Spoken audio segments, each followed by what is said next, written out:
Bueno, para mí es un placer de nuevo estar entre vosotros.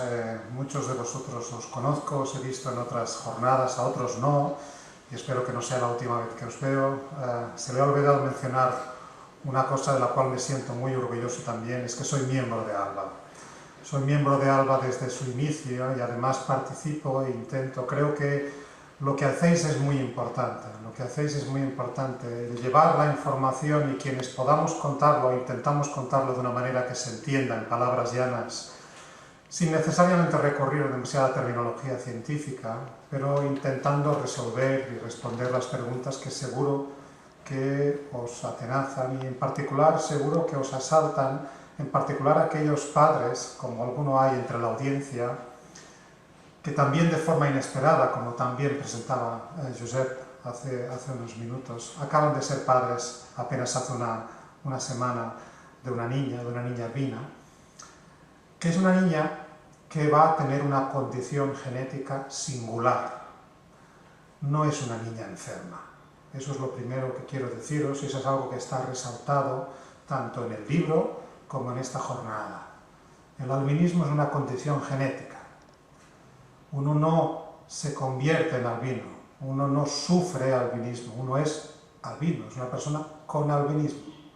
Hay personas que tenemos barba, otros no la tienen, unas personas que son altas, otras personas son bajas, hay personas obesas, hay personas más delgadas.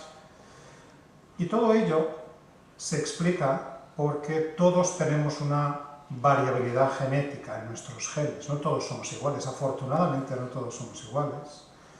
Lo que sucede que en las personas albinas su variabilidad genética pues no la pueden ocultar. No la pueden ocultar porque esa pequeña anomalía genética, ese gen que no hace lo que debiera, está implicado en algo que es muy obvio, en algo que es la síntesis del pigmento, de la melanina. Con lo cual una persona albina, como bien decía Charles y Mr. Sajo, y como bien conocéis los que lo vivís en primera persona, pues no pasa desapercibida. No pasa desapercibida y esto pues no necesariamente es bueno y frecuentemente, y como estamos viendo en esta jornada que intenta pues comparar dos situaciones que se producen aquí en Europa y en África, pues esto puede llegar a ser también un problema. E iniciativas como esta lo que pretenden es desmitificar, trasladaros información, explicaros exactamente también como sepamos, y si no lo conseguimos responder a vuestras preguntas, qué es exactamente el albinismo y qué es lo que estamos haciendo en el albinismo. Deciros que yo llevo casi 20 años trabajando en albinismo. Trabajo en este centro, que tenéis aquí en esta fotografía, en el Centro Nacional de Biotecnología, y debo resaltar lo que está justo debajo de la palabra albinismo, lo que es una iniciativa relativamente reciente, que es el CIBER de enfermedades raras. El CIBER es un acrónimo de Centro de Investigación Biomédica en Red, y es una iniciativa del Instituto de Salud Carlos III, iniciada cuando el Instituto de Salud Carlos III estaba en el Ministerio de Sanidad y continuada ahora en el Ministerio de Ciencia e Innovación, que también responde a una ola de interés que ha surgido, afortunadamente, en toda Europa, también en España, que se preocupa por estas patologías de poca prevalencia, como decía Josep, catalogadas como enfermedades raras. Raras en el sentido, es una traducción literal del inglés, rare disease, enfermedades raras, raras en el sentido epidemiológico del término, que son poco frecuentes, que afectan a pocas personas de nuestra sociedad. Anticipándome a lo que iréis viendo en imágenes, sabréis que el albinismo es una de estas condiciones genéticas poco frecuentes que afecta, no lo sabemos muy bien exactamente, pero aproximadamente a una de cada 17.000 personas. Todo aquello que afecta a menos de una de cada 2.000 personas epidemiológicamente está catalogado como una enfermedad rara. Cada una de estas alteraciones, por separado, son poco frecuentes, pero es que resulta que hay muchas, hay muchísimas. Tenemos en nuestro genoma aproximadamente unos 20.000 genes. Muchos de ellos, cuando no funcionan adecuadamente, llevan asociada la condición genética de una enfermedad rara. Claro, cada una de ellas, por ejemplo el albinismo, su impacto en el territorio español, somos ahora un poco más de 46 millones de habitantes, pues irá no más allá de unas 3.000 personas. Muchas de ellas, prácticamente me atrevería a decir la gran mayoría, sin diagnosticar, y unas cuantas de ellas, aquellas en las cuales el gen que está alterado cursa con la disminución total de la pigmentación, lo que llamamos el albinismo colocutáneo tipo 1, son las que son evidentes. Pero no nos olvidemos que el albinismo es un conjunto de alteraciones que están causadas, sabemos ahora, por no menos de 14 genes. 14 genes que cuando dejan de funcionar como deberían, producen estas alteraciones en la pigmentación. Lo que os voy a contar, y voy a ver si tengo el tiempo, y si no, no importa, porque lo importante, prácticamente yo creo que ya está dicho, lo importante es lo que quería contaros respecto a lo que se hace, pero evidentemente hay muchos detalles, y seguro que tenéis preguntas, y esto tengo por ahí a Javier, que no sé dónde está, que me avisará cuando pase una cierta hora, porque me interesa especialmente destinar el tiempo que sea necesario para responder a las preguntas que os surjan. Por lo tanto, lo primero que tengo que hacer es mi labor, me dedico a ello, trabajo en este proyecto desde hace muchos años, como os decía, es proveeros de información sobre el albinismo. Digamos ya qué es el albinismo, qué quiere decir el albinismo, cuántos tipos de albinismo hay, por qué si ni yo ni mi pareja somos albinos, ¿por qué tenemos un hijo albino? Intentaremos responder estas preguntas. Después os diré cómo nos acercamos nosotros a ello desde la perspectiva de la investigación.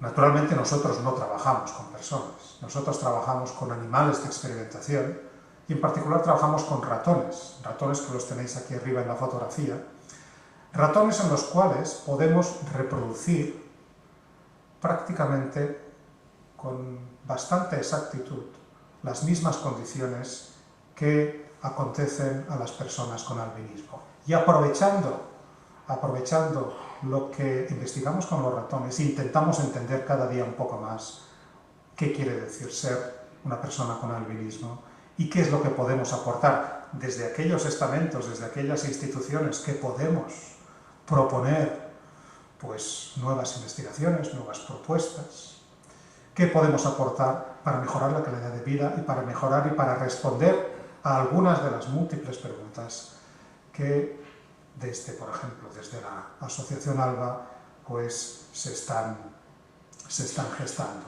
Por lo tanto, hablaré primero de información, después de las labores de investigación que desarrollamos en el laboratorio, y finalmente me referiré en algo en el cual estamos muy ilusionados, y es algo que es ahora posible, porque debo decir que con el apoyo de esta nueva institución, con el CIBER de enfermedades raras, pues de mis prácticamente 20 años de trabajo en albinismo, los últimos 2 años, por vez primera, las investigaciones que nunca he dejado de hacer sobre albinismo, intentando de traer dinero de otros proyectos, intentando hacer ingeniería financiera en el mejor de los términos posibles, para intentar poder abordar preguntas que me preocupaban, pero que a nivel social difícilmente eran financiables. En los últimos 2 años, precisamente debido a nuestra incorporación al CIBER de enfermedades raras, puedo decir que nosotros estamos apoyados desde las instituciones públicas, a nivel ministerial, en particular desde el CIBER de enfermedades raras, cuya sede está aquí en Valencia, y tenemos aquí a su gerente, Verónica García, que también está asistiendo a esta jornada. Desde los últimos años también se puede investigar en múltiples enfermedades raras, en múltiples patologías poco frecuentes, también en el albinismo. Y entre las cosas que se pueden proponer, algo que me preocupaba y que quizá no era tan consciente hasta que no os conocí, no solamente a vosotros, sino a personas con albinismo de otros países. Estoy involucrado en sociedades tanto europeas como internacionales que estudian la pigmentación y frecuentemente nos reunimos fuera de España. Y debo deciros que vuestros mismos problemas se reproducen y se repiten, y estas mismas jornadas las tenemos en otros países, y las mismas preguntas que os asaltan a vosotros también surgen en estas jornadas. Y una de las preguntas que surge es: ¿cuál es la alteración genética que me afecta? ¿Qué es lo que me pasa? ¿Por qué mi hijo es albino? Claro, os he dicho que conocemos no menos de 14 genes que cuando dejan de funcionar correctamente instauran la condición albina. Pero estos 14 genes representan una inversión muy importante, muy considerable si nuestros servicios de genética de nuestros hospitales tuvieran que analizarlos todos y cada uno de ellos. Y la realidad, como todos sabéis, es que no lo hacen. No lo hacen porque las tecnologías que utilizan todavía son muy costosas y son muy laboriosas. Pero una de las ventajas que tiene lo de trabajar en red, lo de trabajar con una aproximación colaborativa, de conocer a otros colegas, es que dentro del CiberAir me ha permitido conocer a otro gran investigador que quiero mencionar ya desde el primer momento, que es el profesor Ángel Carracedo.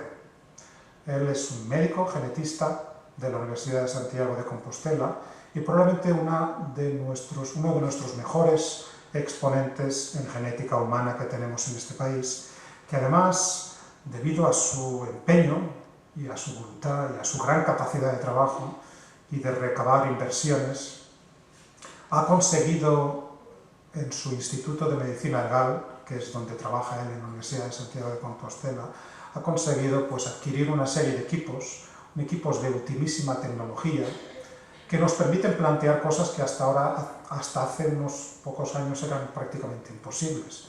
Y nos permiten plantear un proyecto como el que os quiero presentar y para el cual os voy a pedir vuestra colaboración que ya sé desde Alba que me venís prestando desde siempre, pero ahora os voy a pedir vuestra colaboración individual. Y el proyecto lo que persigue es, simultáneamente, de una sola vez, aportando solamente una muestra genética, que ya veréis que es muy sencillo cuando lleguemos a esto, de una sola vez poder diagnosticar genéticamente todas las mutaciones conocidas. Con lo cual, todas las mutaciones que afectan a estos 14 genes, que cuando no funcionan correctamente conllevan el albinismo, mediante una estrategia que técnicamente es relativamente complicada, pero que los detalles no son importantes. Lo importante es conocer que hay máquinas que pueden hacer estos experimentos de una forma muy eficaz y muy asequible, y que estas máquinas las tenemos en este país, y que estas máquinas las podemos utilizar. De momento, a nivel de proyecto de investigación. Esto es una idea que, como todas las ideas y todas las hipótesis científicas, hay que demostrarla. Esto es una idea que se nos ha ocurrido, hay que demostrarla. Os pedimos vuestra colaboración para ello, y si logramos demostrarla y si logramos validar este proyecto como un sistema que sea eficaz de diagnóstico, pues quizás en algún futuro pueda este diagnóstico ofertarse en otros centros sanitarios en España. Pero de momento vamos a ir paso a paso, con prudencia, con cautela, y lo que vamos a ir es a intentar presentaros nuestra idea y presentaros qué es los primeros pasos que tenemos que dar para acercarnos a ella. ¿Qué es el albinismo? El albinismo, lo hemos dicho, lo hemos oído ya en las intervenciones anteriores, se caracteriza por esta falta o disminución de la pigmentación de la piel. Y como les decía a los periodistas con los que he tenido ocasión de hablar anteriormente, en el albinismo lo obvio quizás no sea lo más importante. Lo obvio es esta falta de pigmentación. A Josep se le ve desde lejos. Su falta de pigmentación destaca frente al resto de la población. Pero él sabe cómo protegerse de esta falta de pigmentación. Pero su principal problema no es este. Su principal problema, y el problema de vosotros, de muchas de vosotros que estáis en la audiencia y que sois personas con albinismo, no es precisamente esa falta de pigmentación, sino lo que conlleva esa falta de pigmentación en algunos sentidos importantes, como por ejemplo la vista. Las personas con albinismo tienen una visión reducida, y esto sí que es realmente discapacitante. Quiero haceros notar que no por casualidad estamos en la sede provincial de la ONCE.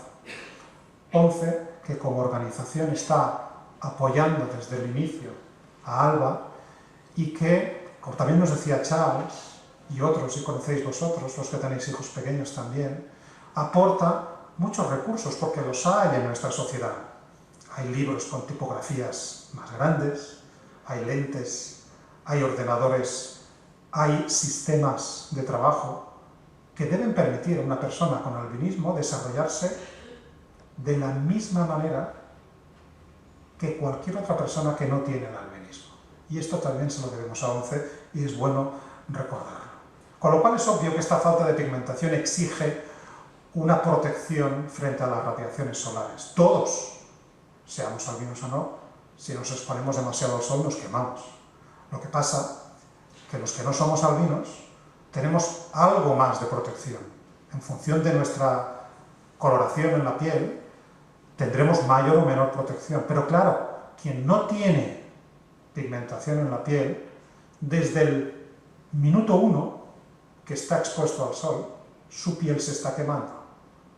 Y si su piel se quema, pueden suceder problemas muy importantes. Y aquí quiero resaltar y ligar a lo que decía el señor Sajo, representante de AMPRAS, porque a pesar de que ser albino en Europa o en África debería ser una condición genética por igual, una condición genética que afecta a seres humanos, donde quiera que vivan, la realidad es bien distinta, como ellos saben perfectamente.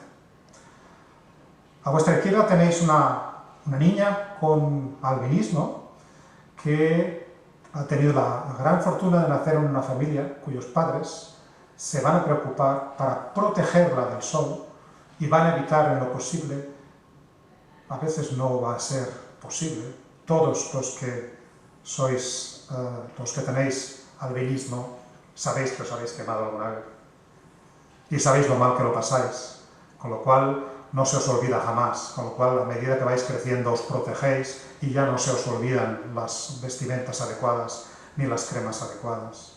Por lo tanto, los padres de esta niña en Europa se preocuparán de que no se queme y se preocuparán de que sus déficits visuales, que los va a tener, se puedan paliar lo mejor posible. A vuestra derecha tenéis también otro niño, africano en este caso, pero lo que destaca, además de su piel blanquecina, es la presencia de estas pequeñas lesiones que son más o menos evidentes en función del grado de exposición solar. Claro, nos decía Charles y nos decía el señor Sajo, si ya en España, que somos un país del sur de Europa, tenemos que protegernos más que nuestros colegas en Suecia de la exposición solar, imaginaros lo que tiene que ser en el trópico, lo que tiene que ser en países que tienen una irradiación solar a lo largo del año que es tremenda. La diferencia de la calidad de vida entre una persona albina en Europa y en África a veces es tan sencilla como un sombrero, una gorra. Una gorra, algo que les proteja, es suficiente para que no se instauren estas lesiones que pueden convertirse en lesiones malignas y que pueden tener consecuencias muy graves, tan graves como la muerte, porque pueden acabar en procesos cancerígenos con metástasis, que están en la base y explican el por qué, nos decía Mr. Sajo, que las personas albinas en África difícilmente superan los 45 años, cosa que afortunadamente no ocurre en Europa, precisamente porque tenemos esta protección. Pero fijaros que no estamos pidiendo a la luna, fijaros que lo que está, ambos dos niños en Europa y en África van a tener esta disminución visual. Uno va a protegerse y sus padres, y cuando él sea adulto se va a proteger a sí mismo, van a protegerse de la radiación solar. El otro va a estar expuesto, no ya a la misma, sino a una radiación solar mucho más importante, con lo cual es mucho más probable que se queme y que desarrolle. Con lo cual, lo que no debería ser un problema, y lo que no lo es en nuestra latitud, en cambio sí lo es en Senegal, sí lo es en Camerún, sí lo es en estos países en los cuales hay mucho sol. Y en particular sabéis, porque aparecen frecuentemente en los periódicos, en otros países, no en Senegal ni en Camerún, en otros países del este de África, como en Tanzania y en Burundi, se producen estos deleznables asesinatos rituales de personas albinas, que personas sin ningún corazón, totalmente descerebradas, creen que la utilización de fragmentos de cuerpos de personas albinas tienen poderes mágicos. Esto es terrible, pero esto está ocurriendo hoy en día. Afortunadamente no en todos los países, y en nuestra labor también desde el mundo occidental tenemos una responsabilidad en ello. Nos hablaba también Mr. Sajo de la responsabilidad, nos hablaba de la responsabilidad de instruir a la sociedad para que estas personas, las personas no tienen ninguna culpa, simplemente son personas albinas. Decía antes, hay personas rubias, hay personas morenas, hay personas obesas, hay personas delgadas, también hay personas albinas.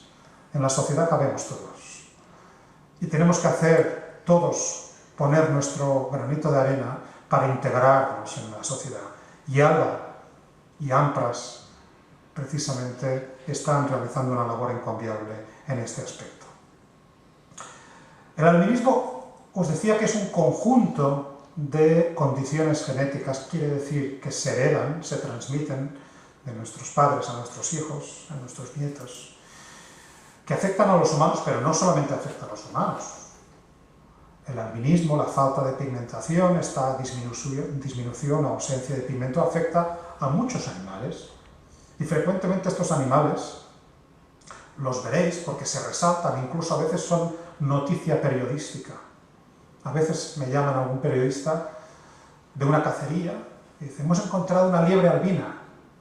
Bueno, si ya es difícil sobrevivir y ser una persona con albinismo en una sociedad, imaginaros lo que tiene que ser en la naturaleza un animal que, por cierto, va a tener los mismos problemas de visión que las personas albinas.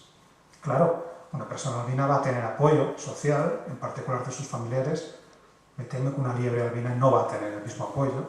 Y claro, lo fácil, en el caso de la liebre albina, es cazarlo. No tiene demasiado interés. Y frecuentemente aparecen noticias como estas de otros animales. Con lo cual, la condición albina, la falta de pigmentación, está presente en todos los animales. También en los ratones. Y quiero resaltarlo, como os decía al principio, porque los ratones albinos, que es nuestro modelo experimental en el laboratorio, aquí tenéis un ratón albino, al lado de un ratón que es pigmentado, un ratón que además es transgénico.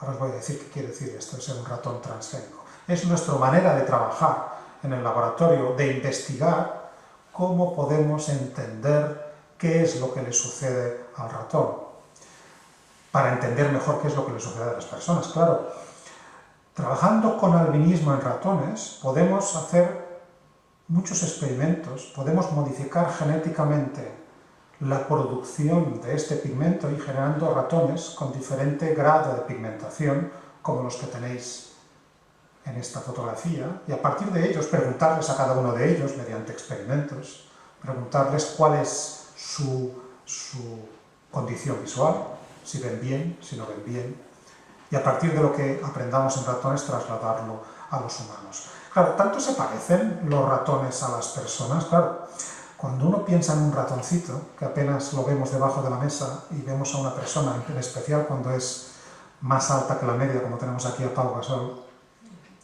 pues uno piensa, no puede ser que los ratones nos sirvan para investigar lo que ocurre a las personas y que tenemos un problema de tamaño. Pero de nuevo, lo obvio no es lo importante. De nuevo, lo que en apariencia puede ser una gran diferencia de tamaño, que efectivamente lo es, entre un ratón y una persona, pues no tiene tanto interés como lo que compartimos. Somos dos mamíferos. Y somos dos mamíferos que, si nos fijamos no ya en nuestra fase adulta, sino a lo largo del desarrollo. Y mientras estoy hablando, lo que estáis viendo son diferentes fotografías tomadas en forma de película, a vuestra izquierda de un ratón y a vuestra derecha de una persona, de un hombre en desarrollo, de un feto en desarrollo. Veréis que en las fases iniciales del desarrollo embrionario es muy comparable. Claro, evidentemente luego tenemos unos tamaños muy distintos y tenemos formas distintas. Los ratones tienen cola, nosotros hemos perdido la cola, ya no la necesitamos a lo largo de la evolución, pero compartimos muchas de las mismas decisiones que este embrión está tomando a la hora de construir un hígado, a la hora de cómo se instaura una visión. Y precisamente, refiriéndome a la visión, precisamente porque compartimos el mismo desarrollo, podemos investigar lo que les ocurre a los ratones y a partir de lo que aprendemos trasladarlo a lo que ocurre en humanos. De hecho, los ratones, los 20.000 genes que tenemos, también los tienen los ratones. Tanto es así que tenemos un gran parecido. Prácticamente un 95% de la información genética que está presente en el ratón también está presente con nosotros. Nos parecemos mucho.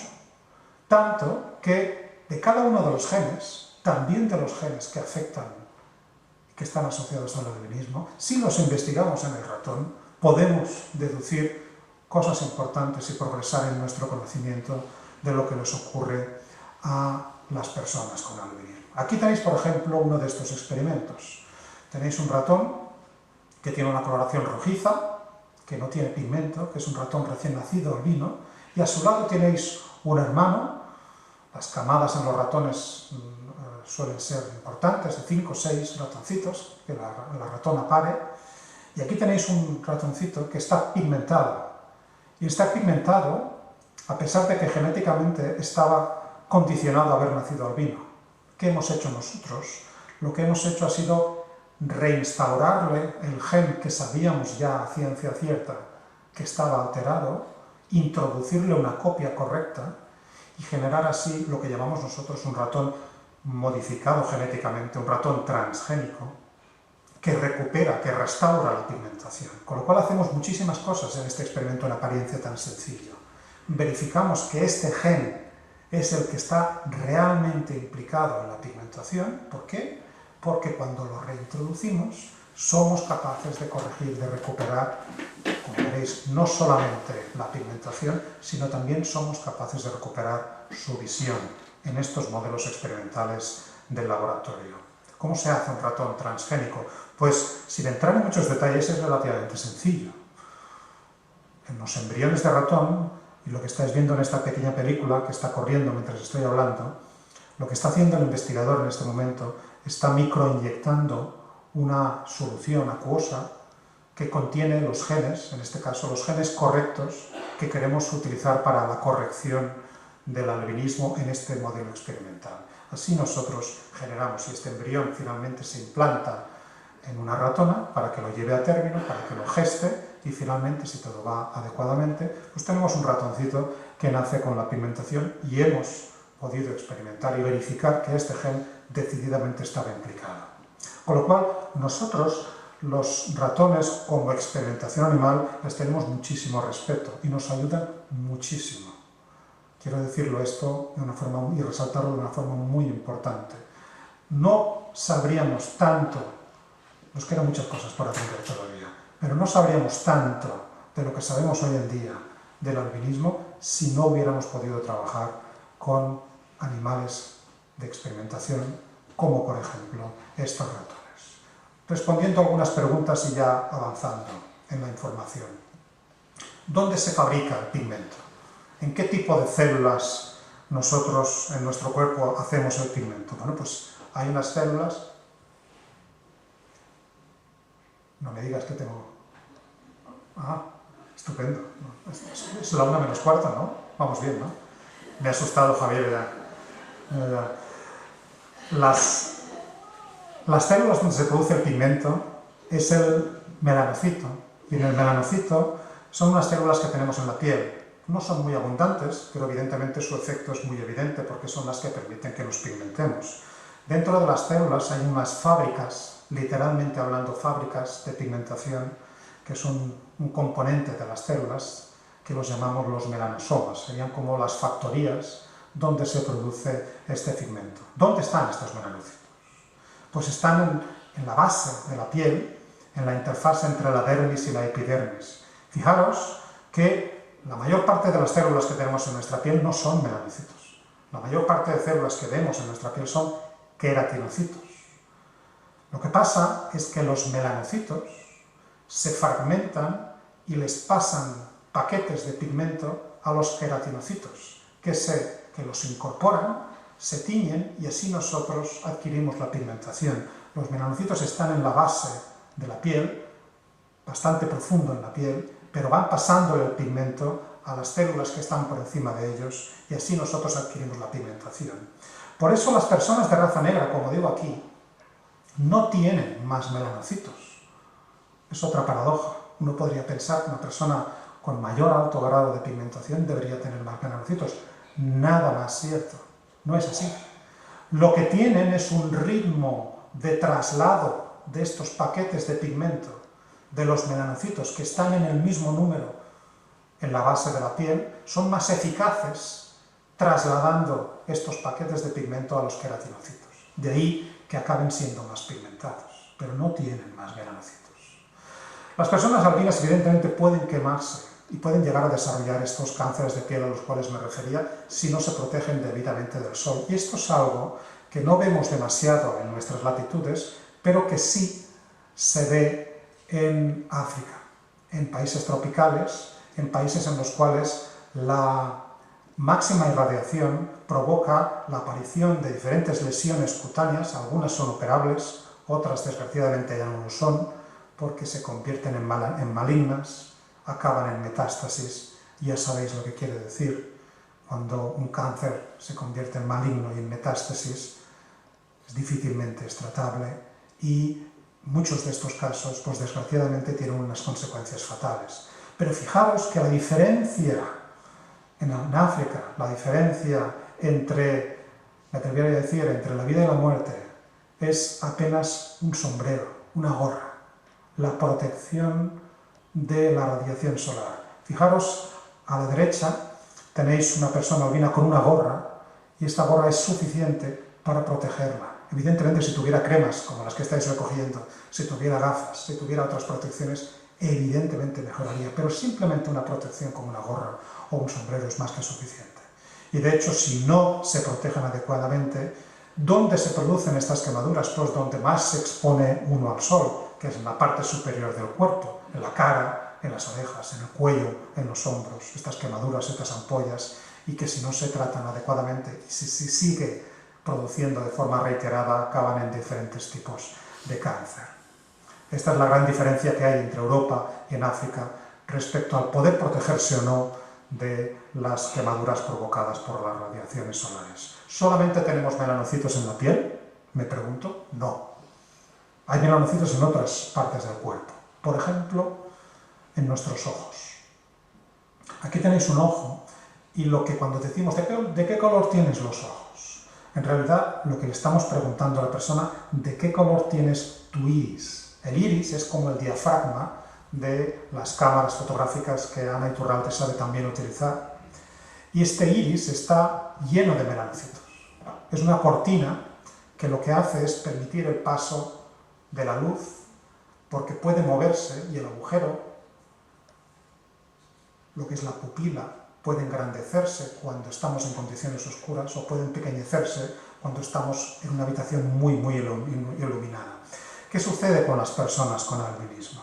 No existen melanocitos en el iris, con lo cual no existe esta capacidad de cortina que tiene el diafragma, y acordémonos nosotros cuando estamos en una habitación como esta y deprisa y corriendo salimos a un día soleado y nos deslumbramos. Nos deslumbramos porque nuestro ojo tarda unos segundos en cerrar la cortina, cerrar el iris y acomodarse.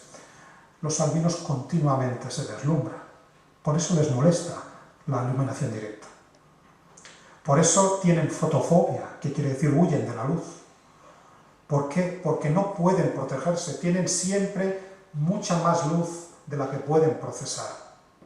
Y esto es precisamente por la falta de estos melanocitos en el iris, que también se ve, por cierto, en los ratones. Aquí tenéis iris de ratones albinos, y fijaros que los iris de los ratones albinos carecen de pigmentación, mientras que los iris de los ratones pigmentados la tienen perfectamente. ¿Qué más hay en nuestros ojos? Al final del ojo, al fondo del ojo, donde tenemos el órgano que es capaz de procesar las imágenes que estamos viendo, tenemos la retina.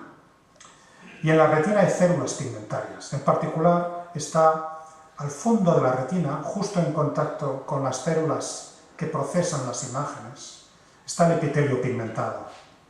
El epitelio pigmentado también rodeado de melanocitos. Y es muy importante la función del epitelio pigmentado. Es como una función absorbente que protege del exceso de iluminación y que hace que los fotorreceptores que están inmediatamente en contacto con este epitelio pigmentado puedan procesar la cantidad de luz que les corresponde. Sin este epitelio pigmentado, o mejor dicho, cuando tenemos una retina de una persona albina, en este caso es un ratón albino, pero podría ser perfectamente la de una persona albina. A vuestra izquierda una retina albina, a vuestra derecha una retina pigmentada. En apariencia, las diferentes capas de células son idénticas y la única cosa que resalta es que en la base el epitelio pigmentado es evidente en los ratones pigmentados y no lo es en el ratón albino. No tienen esta pigmentación.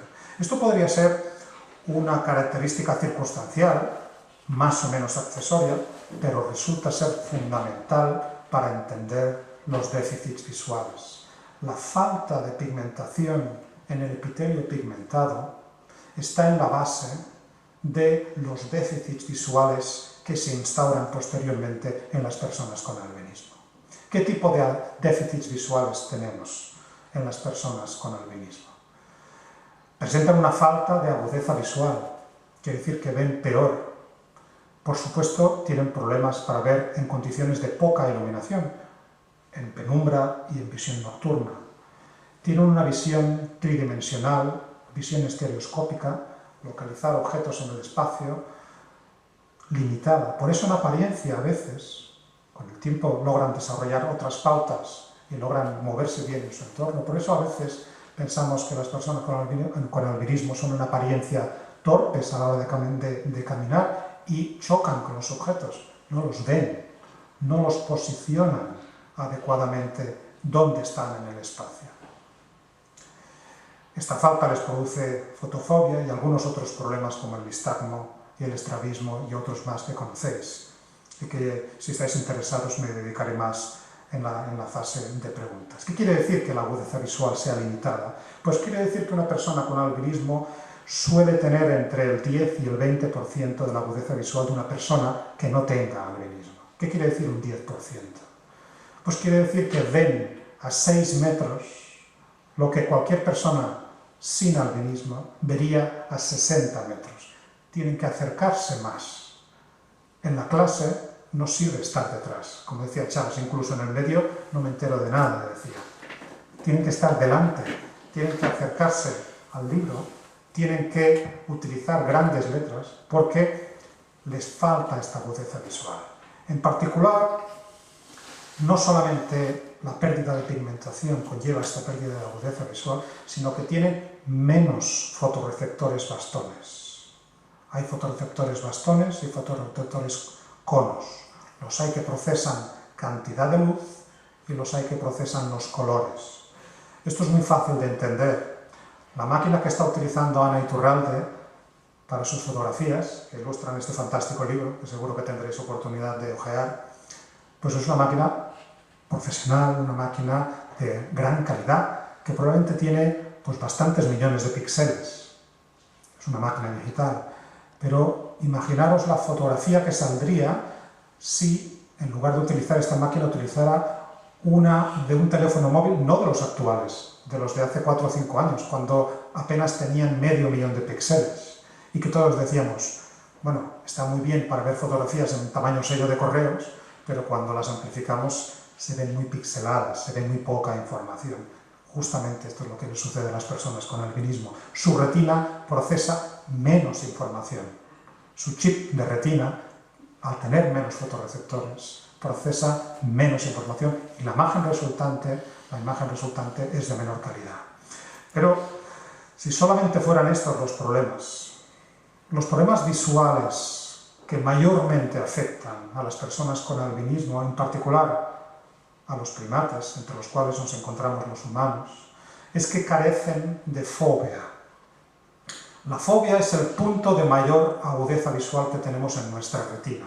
Es donde se concentran la gran mayoría de fotorreceptores. Cuando centramos nuestra atención en un objeto, en una persona, allí la vemos perfectamente nítida porque estamos utilizando el punto de nuestra retina que tiene la mayor información, la mayor concentración. Mientras estamos centrando nuestra atención en una persona, yo estoy viendo una persona que está sentada, estoy viendo por el rabillo del ojo a Josep, que está aquí a mi izquierda. En estos momentos no sabría decir cómo tiene la mano, creo verlo, porque estoy utilizando la parte periférica de mi retina, que tiene muchos menos fotorreceptores. Haced la prueba. Intentad mirar por el rabillo del ojo, veréis que las personas no mueven, pero no sois capaces de ver la fisonomía que tienen, la cara que tienen. Esta es la imagen que las personas con albinismo tienen en su parte central. En su parte central carecen de esta acumulación de fotorreceptores, con lo cual toda su retina procesa la información con muchísimo menos nivel de información. Aquí tenéis unos fondos de retina de una persona albina, una persona pigmentada, y veis que las personas albinas carecen de fobia y tienen estos déficits.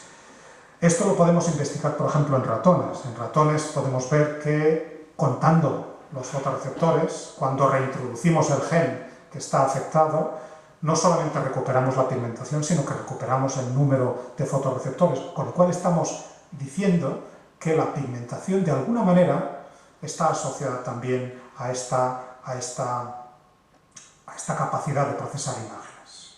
Finalmente, otro de los problemas que afectan a la visión de los albinos es su deficiente visión estereoscópica. Tenemos dos ojos y cada uno de nuestros ojos, el ojo derecho, manda la información al hemisferio derecho y al hemisferio cerebral izquierdo.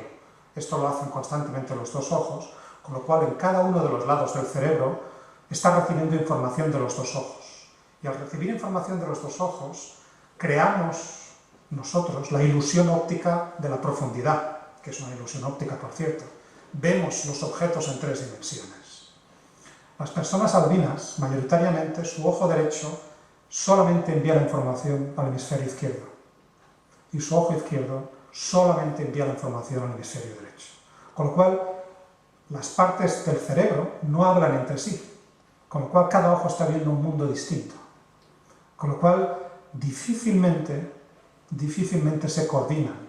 Por lo tanto, aunque no se sabe del todo, está en la base de estos movimientos erráticos que conocemos como nistagmo, en los cuales los ojos, en lugar de funcionar coordinadamente, tienden a moverse, a veces en dirección horizontal, a veces en dirección vertical. También depende del grado de nerviosismo de la persona, y que tiene que ver con esta deficiente conexión que hay entre la retina y el cerebro. Con lo cual ya nos estamos dando cuenta de que el que sean faltos de pigmento es más un problema circunstancial, pero lo que realmente es discapacitante es estos problemas de visión. Problemas de visión que también podemos ver en los ratones y que, fijaros, a vuestra derecha, un ratón transgénico en el centro y a vuestra derecha un ratón transgénico, mediante lo que estáis viendo son estas conexiones nerviosas, estas neuronas. Al restaurar la pigmentación, no solamente estamos restaurando la pigmentación, sino que estamos restaurando la conexión entre el cerebro y la retina, con lo cual también estamos comprobando que está esta pigmentación en la base de esta deficiente conexión entre el cerebro y la retina. Sin pretender saber, ni con todo el respeto del mundo, cómo ven los albinos, porque no hay nadie mejor que ellos para saber cómo ven, y como alguien me decía, creo que era Josep hace unos años, vemos mal. Aquí tenéis una imagen de una ciudad española, esto es Girona. Y esto es una imagen que veríamos las personas que no tenemos albinismo. Una persona con albinismo vería algo parecido a esto. Hay menos luz en la imagen, por supuesto hay mucho menos detalle, y el localizar dónde están los límites de las figuras que aparecen en la fotografía cuesta mucho, sobre todo en la distancia. En la cercanía es mucho más sencillo, pero en la distancia es mucho más distinto. Con lo cual yo creo que esto nos hace una idea aproximada de por dónde decir.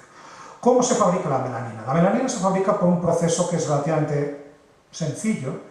Como otros compuestos en el organismo hay una serie de proteínas, que les llamamos enzimas, que lo que hacen es sintetizar melanina. Uno de estos enzimas es muy conocido porque se llama tirosinasa.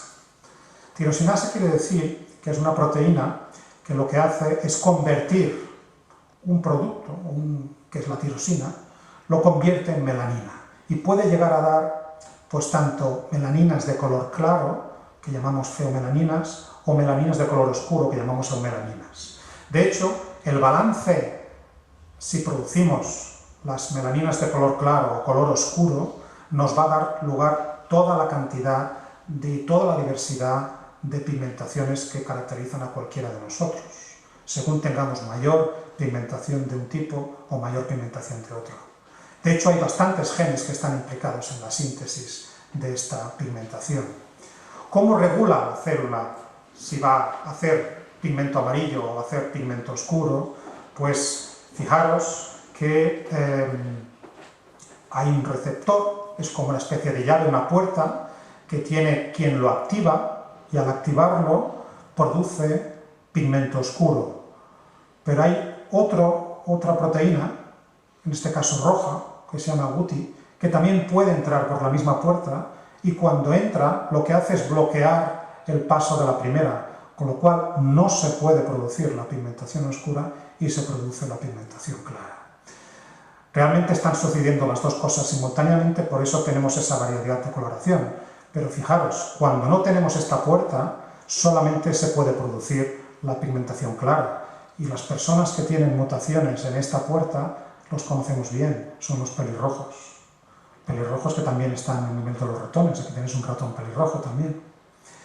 Y a nivel de la tirosinasa, dado que está en la base de la gestación, de la producción de pigmento, cuando no tenemos tirosinasa, no es que no produzcamos ni marrón ni clarito, no producimos ningún pigmento, y por eso se está ahora la condición albina. Esto quiere decir que no hay solamente un gen, sino hay varios genes. Ya os decía al principio de la charla que conocemos por lo menos 14 genes que están implicados en los diferentes tipos de albinismo. Aquí resalto una cosa que cuando tengáis ocasión de leeros, también la he resaltado también en el prólogo de este libro, es que todos somos mutantes. Todos nosotros somos mutantes, de alguna forma, en algún gen. Lo que pasa es que nuestras mutaciones pues, pueden manifestarse de una forma más o menos evidente. Y las mutaciones que afectan a los genes que tienen que ver con pigmentación, pues tienen la particularidad, precisamente porque alteran la pigmentación, de que se manifiesten de una forma más evidente. Pero somos igual de mutantes. Y por eso no todos nos ponemos enfermos por igual, por eso no todos tenemos la misma salud, no todos tenemos las mismas características, afortunadamente. De hecho, hay bastantes genes, y de hecho sabemos que hay albinismos que afectan a la piel y a los ojos, hablamos de albinismos oculocutáneos, y albinismos que solamente afectan a las células pigmentarias que están en los ojos, que son el albinismo ocular. Hay otros albinismos que son todavía más infrecuentes y más graves, pero que tampoco debemos desdeñar ni olvidar. En España no son muy frecuentes, pero en otros países sí. El síndrome de Hermansky-Pudlak, HPS, es relativamente raro, pero no lo es en Puerto Rico, debido a un efecto fundador de una serie de familias que se instauraron allí. Hay muchos albinos con este síndrome en Puerto Rico y que además de todo lo que ya os he contado, además tienen problemas de hemorragias, problemas respiratorios y digestivos que incluso pueden llegar a causar la muerte de las personas afectadas. Otro gen está involucrado, no es el gen de la tirosinasa. También el síndrome de Cherokee-Hashi, que es también muy raro y que también, además de que el anterior, también tiene alteraciones en el sistema inmunológico y en su facilidad para defenderse de las infecciones. En realidad tenemos estos 14 genes, y de estos 14 genes, que no voy a detallaros el nombre, pero que los tenéis aquí y los tenéis en las páginas web que en nuestro laboratorio y en otros sitios podéis consultar. De cada uno de estos genes conocemos muchas mutaciones Y estas mutaciones son las que al final de la charla me voy a referir a ellas, que son las que están involucradas en el proyecto del Albino Chip. ¿Cómo de frecuente es el albinismo? Os he dicho que una de cada 17.000 personas y aproximadamente unas 3.000 personas en el territorio español. Y eso quiere decir que es una enfermedad rara en el sentido epidemiológico, que afecta a menos de una de cada 2.000, en realidad afecta a una de cada 17.000, y por eso se puede y está dentro de los objetivos del Centro de Investigación Biomédica en Red de Enfermedades Raras. Deciros que este CIBERER es el que potencia la investigación cooperativa, en particular en este tipo de enfermedades raras, que lo formamos 61 laboratorios a lo largo de todo el territorio del país, que hay una buena inversión, siempre es insuficiente, una buena inversión que favorece que se puedan seguir investigando no solamente en albinismo, sino en múltiples enfermedades raras que en su conjunto afectan en Europa a muchos millones de personas, cada una de ellas a pocas personas, pero todas ellas en su conjunto afectan a muchas personas. De hecho, el CIBERER lo que intenta es coordinar esta actividad investigadora y pone en contacto diferentes estamentos, centros de investigación, los hospitales, aporta financiación para la contratación de personal.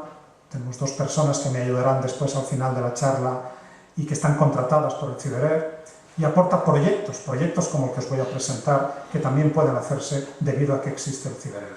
En realidad el CIBERER lo que persigue es esta investigación translacional, llevar la cooperación entre lo que se hace en los hospitales, lo que se hace en los centros de investigación, para que los beneficiarios sean los pacientes, sean las familias, a quien está destinado todo esto. Respecto a las bases genéticas, hablaros un poco de las bases genéticas del albinismo. Claro, frecuentemente esta es una pregunta que seguro que os surge. ¿Por qué mi hijo es albino? Si ni su madre, ni su padre, ni su hermano lo son. Claro, deciros que de cada uno de los genes que tenemos, cada uno de nosotros heredamos una copia de nuestro padre y una copia de nuestra madre. Habitualmente, con una copia que funcione correctamente es más que suficiente. Podemos permitirnos el lujo de funcionar con una copia normal, una copia correcta, una copia anómala. Lo que sucede es que si tanto el padre como la madre son portadores de una copia anómala y se da el caso de que esta es la copia anómala que se ha transmitido a la descendencia, en este caso el recién nacido, el niño o la niña, en ese gen no tiene función correcta a la cual referirse. Por eso hablamos de una condición genética recesiva. Y por eso en este caso, aproximadamente en 25% de los casos, 1 de cada 4 se podrá producir la condición albina. Con lo cual solamente una copia correcta basta para poder funcionar en la mayoría de los genes. Y cuando ni tan solo esta la tenemos es cuando se instaura la patología. Fijaros, en estas personas, ambas dos, tanto el padre como la madre, tienen una copia correcta, es una A mayúscula, una copia minúscula y una copia anómala, que es una A minúscula. Si el hijo lo que le transmiten es la copia correcta, la función será correcta. Si le transmiten cualquiera de ellos una copia correcta y una copia anómala, también volverá a instaurarse la función correcta porque tendremos uno que seguirá funcionando. Pero si se da el caso, lo cual ocurre en un 25% de los casos, de forma inesperada, como decía Josep al principio, se instaura esta función anómala y aparece, en el caso de los genes asociados al albinismo, aparece el albinismo. Si yo soy una persona albina y mi pareja no lo es, ¿qué probabilidad es de que nuestro hijo lo sea también albino? ¿Habéis visto los hijos de Josep? No son albinos. ¿Por qué no son albinos los hijos de Josep? Pues porque habitualmente una persona albina con su pareja tendrá las copias correctas del gen, con lo cual todos sus hijos serán portadores de la mutación anómala, pero tendrán una copia funcional que les permitirá funcionar de forma correcta, a no ser que la pareja también sea portadora de una copia anómala, con lo cual, en este caso, en la mitad de la descendencia, en el 50% de los casos, se podría instaurar la condición albina. Claro está, si yo soy albino y mi pareja es albina, todos nuestros hijos, sin excepción, serán albinos. ¿Por qué? Porque no hay copia correcta a la cual referirse. 100% de los hijos van a ser albinos. Yo creo que vamos un poquito mal de tiempo. ¿Dónde está Javier? ¿Por ahí? ¿Cómo vamos de tiempo? Vamos mal, vamos mal. Pues yo creo que, como lo importante es lo que os quería ir diciendo, la parte de investigación la podemos ir comentando después. Me voy a saltar la parte de investigación, que es muy importante. Os lo voy a resumir diciendo que lo que hemos hecho en los últimos años está puesto en esta imagen, y la producción de melanina se hace a través de una molécula que tiene nombres y apellidos y que se llama L-Dopa.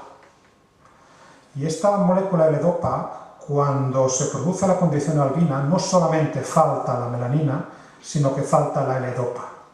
Y mediante una serie de experimentos genéticos que hemos hecho en el laboratorio en ratones, hemos logrado demostrar que las alteraciones visuales que os acabo de relatar, que son consustanciales al albinismo, no están producidas por la pérdida de pigmento, como os he dicho hasta ahora. Ahora tengo que matizarlo. La realidad, lo que nos dicen nuestros experimentos, es que no es la pérdida del pigmento, sino la pérdida de la dopa lo que produce estas. ¿Y cómo lo hemos podido demostrar? Porque hemos generado ratones albinos, que siguen siendo albinos, pero que son capaces de producir dopa, y que al producir dopa restauran su condición visual, son capaces de ver de forma correcta, a pesar de seguir sin tener pigmento. Y eso ha sido los trabajos que hemos ido estudiando, y también lo hemos estudiado esto con experimentos que tienen que ver con la audición, porque también hay melanocitos en nuestro oído interno, y al menos en el ratón somos capaces de ver diferencias de percepción auditiva entre ratones albinos y ratones pigmentados, que se corrigen con la producción de dopa. No sabemos nada, lo digo claramente, si esto también ocurre en las personas, todavía.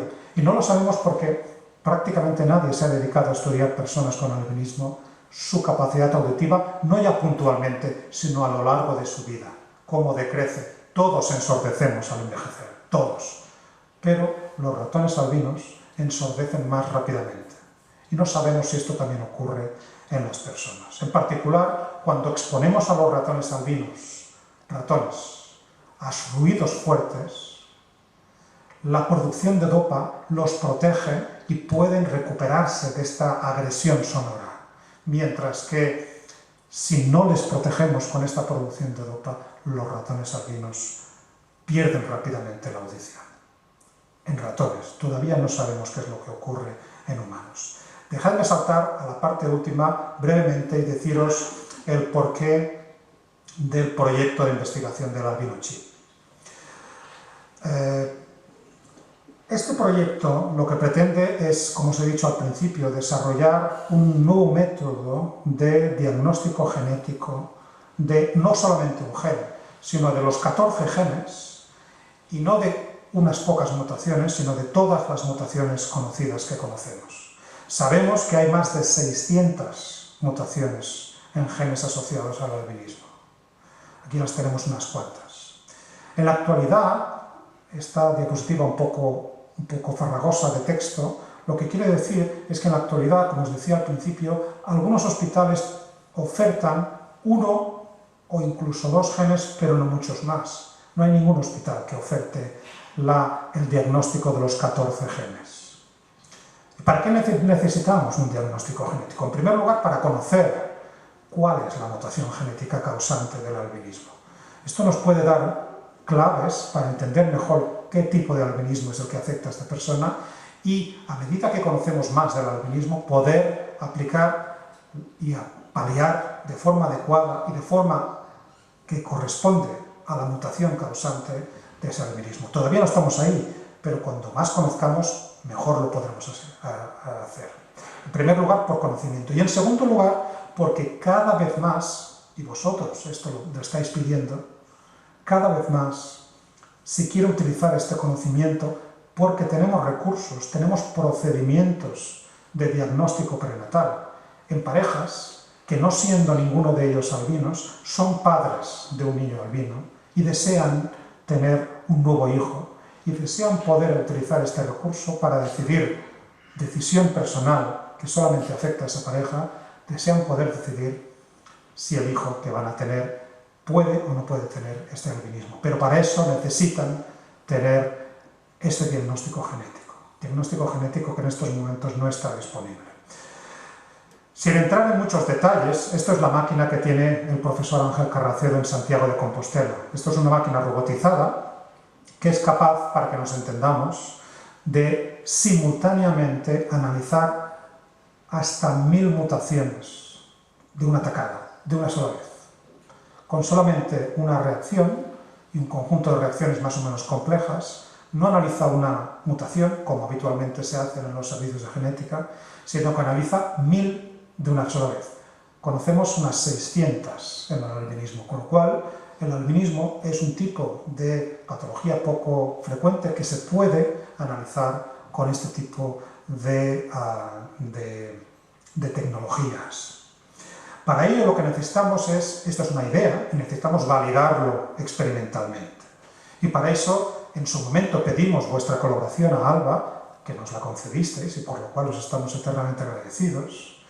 Pero ahora necesitamos que nos aportéis material genético, para que nos aportéis tanto de personas albinas, algunas de vosotros ya estáis diagnosticados, ya tenéis vuestro diagnóstico genético, necesitamos también esa información para ver si con nuestro sistema llegamos al mismo diagnóstico y validar nuestro proceso. Y también material genético de aquellas personas no albinas, los padres, los hermanos, y personas, por supuesto, que no estén diagnosticadas y que puedan ser diagnosticadas. Pero claro, esto no es tan sencillo. No sé si Mónica y Javier y Josep se acordarán, pero esto es una idea que vengo barruntando desde hace bastante tiempo. Me atrevería a decir desde hace un par de años, prácticamente desde que coincidió con mi entrada en el CIBERER. Y en España tenemos una ley muy garantista, una ley de investigación biomédica que lo que protege es al paciente y lo que exige es que cualquier propuesta experimental que pretenda utilizar muestras humanas tiene que ser evaluada por un comité de bioética que va a determinar si lo que nosotros planteamos es válido, si es oportuno, y va siempre a velar por los derechos de los pacientes y de los participantes y va a garantizar que se mantengan aspectos tan importantes como son la confidencialidad de todo el proceso.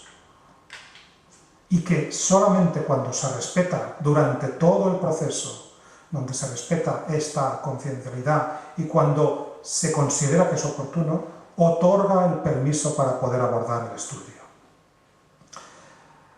Lo que os he traído, y quien esté interesado, tanto Almudena Fernández como Eduardo Motó, que son dos investigadores contratados por el CIBERER que trabajan en mi laboratorio, estaremos encantados de proporcionaros. Os hemos traído unos sobres que contienen un documento informativo, pues que ahora no me puedo detener, pero que hemos elaborado durante estos 2 años. Son 6 páginas con todos los objetivos de la investigación, la descripción de los procedimientos, beneficios, cómo y a quién se comunicarán los resultados, cómo vamos a mantener la confidencialidad de los derechos de acceso. Quien quiera participar y después, cuando llega a casa, lee más o se informa más y decide que ya no quiere participar, está en su derecho de hacerlo, lo que se llama la revocación del consentimiento. Todos estos aspectos administrativos han sido recogidos en esta documentación que tenéis a vuestra disposición y que tenía aquí, pero que finalmente ha sido aprobada, y me es muy grato compartir con vosotros que hemos cumplido con todos los preceptos de la ley y que tenemos un permiso que, como veis, está concedido el 15 de octubre de 2009. Hace muy poco, hace menos de un mes, un poquito más, obtuvimos el permiso para hacer este experimento, tras muchos meses, más de un año de trabajo, de preparar todos estos documentos. ¿Qué es lo que se os pide? ¿Cómo podéis participar en este estudio? Pues podéis contactar conmigo. bien a través de correo electrónico, bien a través de los teléfonos, no hace falta que los apuntéis, ponéis mi nombre en Alba o en la red y aparece directamente mi laboratorio y se os enviará a los que estéis interesados en participar, se os enviará a través de una empresa de mensajería a vuestro domicilio un sobre que contiene los documentos y que contiene lo más importante, que es la última hoja, que es el documento de consentimiento informado, que ya viene firmado por mí y en el cual os pediré que os leáis y que deis vuestra aprobación para que podamos utilizar vuestras muestras genéticas. Claro, ¿cómo vamos a recoger estas muestras genéticas? Esto es algo que me preocupaba porque conozco que en la Alba hay muchos niños y quería que el sistema de recolección fuera lo más sencillo posible y que fuera lo menos invasivo y lo menos agresivo posible. Con lo cual, ¿qué es lo que hay que hacer? Como dice aquí en esta diapositiva, hay que leerse muy bien el documento, hay que preguntar todo lo necesario, aquí hay muchas respuestas, pero seguro que quizá hemos intentado que no sea así, pero si se nos ha olvidado algo, preguntarlo y si uno no está totalmente de acuerdo, no firmarlo, firmarlo, aportar los datos de la persona para los cuales se va a aportar la muestra genética, datos que van a quedar codificados, que solamente los vamos a saber el profesor Carracedo y yo. Nadie más de nuestros equipos van a saber los datos vuestros. Vuestros datos van a ser codificados en forma de un número y todas las demás personas que intervienen en el proceso van a trabajar de forma codificada para garantizar la confidencialidad. Por supuesto, os invitamos a que os quedéis con una copia firmada del documento y os decía que el sistema que hemos utilizado, que hemos decidido utilizar, es tan sencillo como este pequeño recipiente, parece una caja de pastillas Juanola. De hecho, es un método de recolección de saliva, tan sencillo como esto. No necesitamos sangre, no necesitamos que acudáis al centro sanitario para que os extraigan sangre para obtener material genético.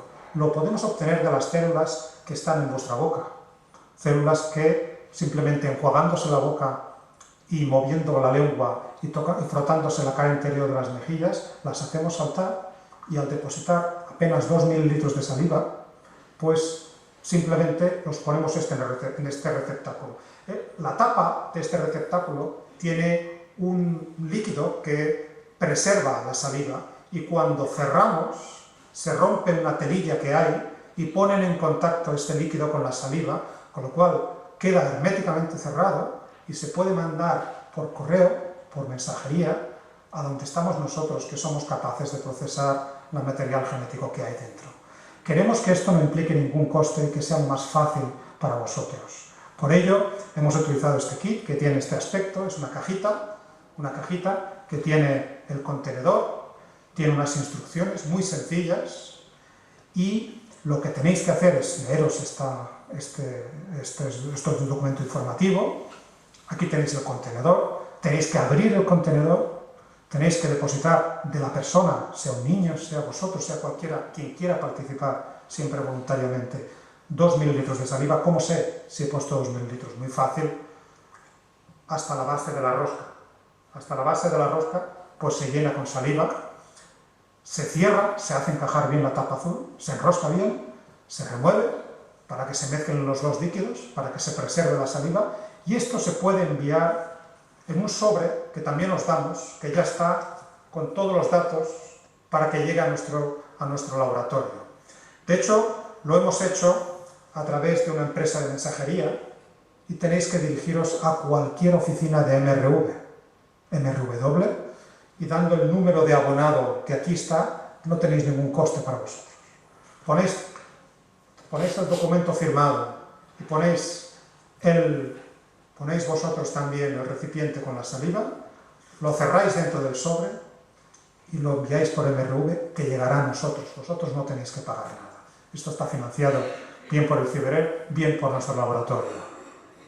Deciros consejos. No se puede ni comer ni beber en los 30 minutos anteriores antes de depositar la saliva. Claro, queremos preparar material genético de vosotros, no de la vaca, de la hamburguesa que os habéis comido 5 minutos antes. Esto creo que es entendible. Es que no me sale saliva, es que mi niño no fabrica saliva. Bueno, Lo podemos hacer poniéndole un poquito de azúcar en la punta de la lengua. Ponemos un poquito de azúcar y esto favorece la producción de saliva y se puede recoger fácilmente la saliva. Y el azúcar no interfiere para nada en la obtención del material genético.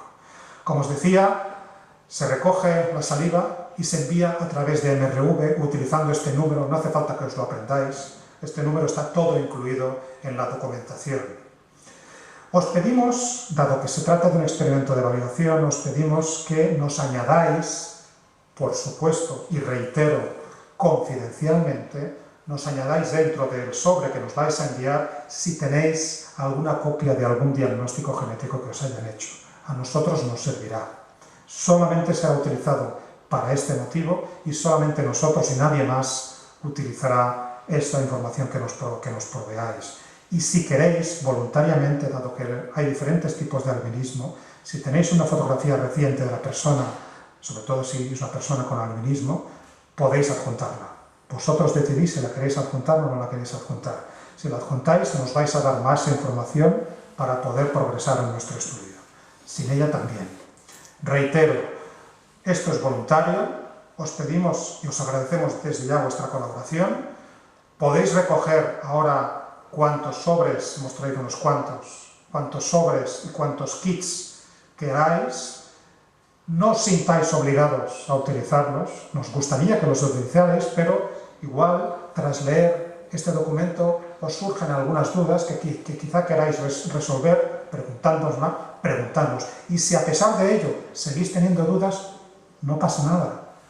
No tenéis por qué participar, es voluntario. La ley os protege y la ley os garantiza que participéis o no participéis en estos estudios, os vais a beneficiar de ellos. Esto es lo que garantiza la ley de investigación biomédica. Bueno, y con esto yo voy a acabar. Ya Javier hace rato que ha dejado de hacerme señales, diciendo que todo esto que os estoy contando y lo que no os he podido contar, porque yo creo que lo importante era contaros cosas de albinismo, la parte de investigación, los detalles, pues os la he resumido. Pues esto es producto de un trabajo de mucha gente.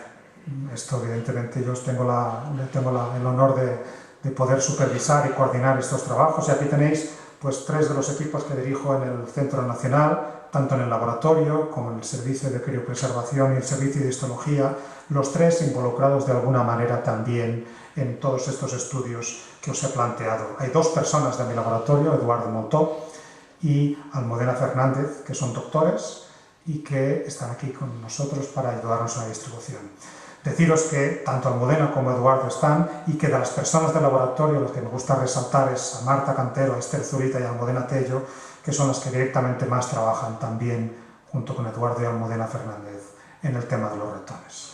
También me gusta resaltar, porque nada de todo esto sería posible sin estos científicos locos que decía Josep, si no trabajáramos de forma colaborativa. No se pueden hacer investigaciones ahora de forma aislada. Uno no puede saber de todo, nunca ha sido posible, pero nunca es más cierto que ahora. Y tenemos la suerte de poder contar en nuestros estudios de visión con Pedro de la Villa, que está en la Universidad de Alcalá de Henares, en nuestros estudios de audición con Isabel Varela Nieto y sus miembros del equipo. Isabel también es miembro del CIBERER, que está en el Instituto de Investigaciones Biomédicas de Madrid, y por supuesto para el proyecto del albinochip con el profesor Ángel Carracedo de la Universidad de Santiago de Compostela. Ángel también es miembro del CIBERER. Y con esto, pues agradeceros vuestra atención, y si tenéis preguntas ahora o durante la comida o después o cuando se os ocurran, tenéis mi correo electrónico, tenéis mi teléfono, no tengáis ningún problema en llamar, en contactarnos, intentaremos resolveros vuestras dudas. Aquí os dejo la página web del laboratorio y mi correo electrónico, en el cual siempre estoy disponible para atender cualquiera de vuestras preguntas, y si tenéis alguna pregunta ahora, encantado de responderosla. Muchas gracias por vuestra atención.